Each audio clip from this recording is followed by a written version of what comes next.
یہ ارادہ کیا ہے نریندر مودی کا، ابھی یہ پاز ہے، اس وقت تک یہ پاز ہے جب تک پھر آپ کی طرف سے کچھ نہیں ہو جاتا، اور اگر اب پھر کوئی ہمارے ہاں اس قسم کا حملہ ہوگا، ٹیررسٹ اٹیک ہوگی، ہم کہیں گے یہ آپ نے کروایا اور ہم پھر چڑھ جائیں گے آپ کے اوپر۔ نیو نارمل ہے، یہ ایسکلیٹ کرتے جا رہے ہیں، اور یہ نارمل یہ اسٹیبلش کرتے جا رہے ہیں کہ جب بھی کوئی نہ کوئی اس قسم کی اٹیک ہوگی، سو کال ٹیررسٹ اٹیک، ہم جائیں گے اوپر۔ اوور سیلیبریشن تو نہیں کر رہے، کہیں ہم زیادہ سیلیبریٹ تو نہیں کر رہے، کہیں ہم زیادہ خوش تو نہیں ہو گئے، کیا یہ جنگ ختم ہو گئی ہے؟ بھارتی ڈیفنس منسٹر راجناتھ سنگھ کی کچھ ایک سٹیٹمنٹس آئی ہیں۔ آپریشن سندور ابھی ختم نہیں ہوا ہے، جو کچھ بھی ہوا ہے وہ صرف ایک ٹریلر ماتر تھا۔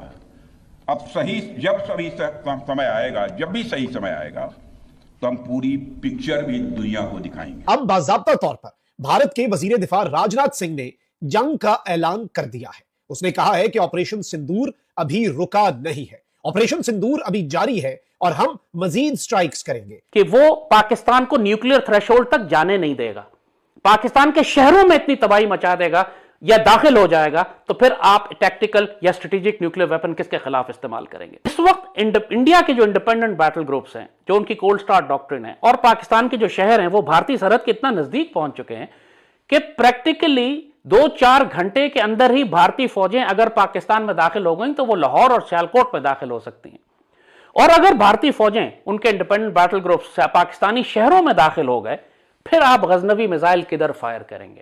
ملا منیر اب راول پنڈی والا آرمی ہیڈ کوارٹر اسلام آباد شفٹ کرنا چاہتا ہے۔ کہ منیر کہاں کہاں بھاگے گا اور کب تک بھاگے گا؟ براجت سینا کا سیناپتی میدان میں پیٹھ دکھا کر زیادہ دنوں تک بچ نہیں سکتا، تو ملا منیر راول پنڈی میں رہے یا اسلام آباد میں، جہاں بھی ہوگا ہندوستانی بم اس کا ایڈریس ڈھونڈ ہی لیں گے۔ اسی لیے بھارت کے لیے پاکستان کے ہر سینہ ٹھکانے کاغذ کے لباس کی طرح۔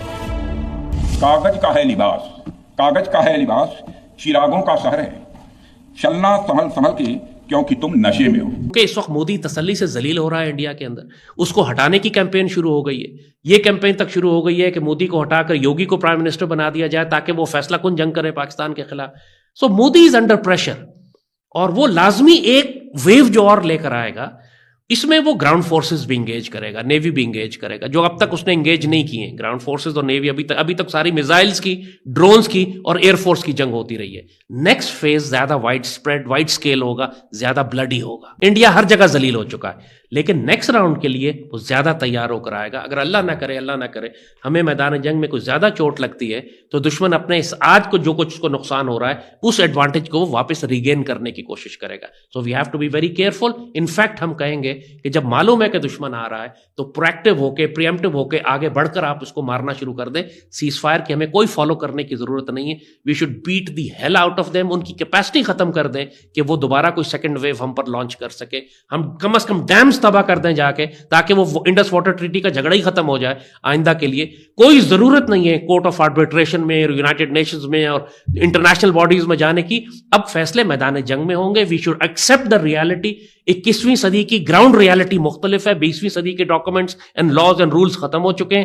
تو let's follow the 21st century law and that is might is right. اگر آپ میں طاقت نہیں ہے اپنا حق لینے کی تو پھر آپ روتے پٹتے رہیں گے، ذلیل ہوتے رہیں گے۔ تو let's go and hit them hard, اس سے پہلے کہ وہ ہمارے اوپر آئیں۔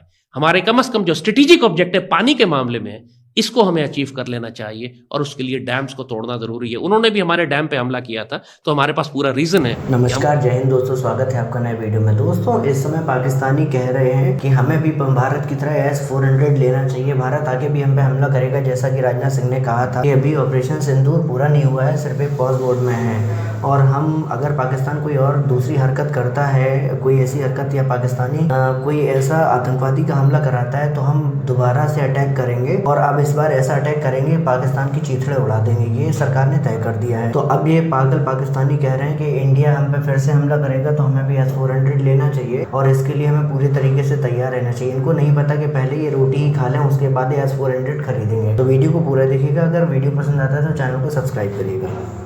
جنگ سر پہ آ چکی ہے، اگر اپنی قوم کو تربیت یافتہ نہیں بنائیں گے تو بہت بری طرح سے یہ ماری جائے گی۔ یہ ذمہ داری فوج کی اور حکومت کی ہے۔ پاکستان کو جس مقصد کے لیے بنایا گیا تھا، لاکھوں کروڑوں ہم نے شہید دیے تھے، اتنے سال ہم نے جس کے لیے اللہ نے ہمیں تیاری کروائی، پاکستان کی مسلح افواج کو اتنی جنگیں کروائی گئیں، اللہ ہماری آرمی کو اس آنے والے غزوے کے لیے تیار بھی کر کہ ہم دہلی پر